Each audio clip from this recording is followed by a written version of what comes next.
Welcome to McPlum, simple solutions served daily. In this video, I will show how to change oil on BMW 4 Series. Start by warming the engine for a few minutes, then park on level ground and engage the parking brake.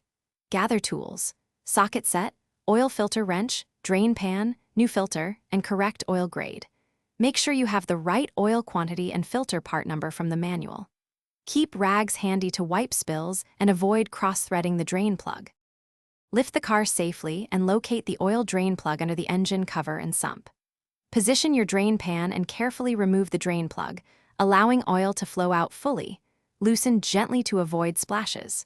While oil drains, inspect the plug and washer for wear and replace if needed. Once flow slows to a drip, reinstall the drain plug torqued to manufacturer specs and wipe any residual oil from the area. Locate and remove the oil filter housing cap, then swap the old cartridge for the new filter and fresh O-ring if applicable. Lubricate the new gasket lightly with oil and hand-tighten the housing cap to specified torque.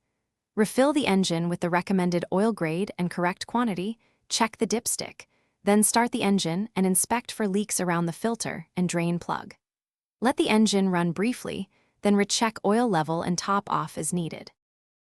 Thanks for watching. Stay juicy and subscribe.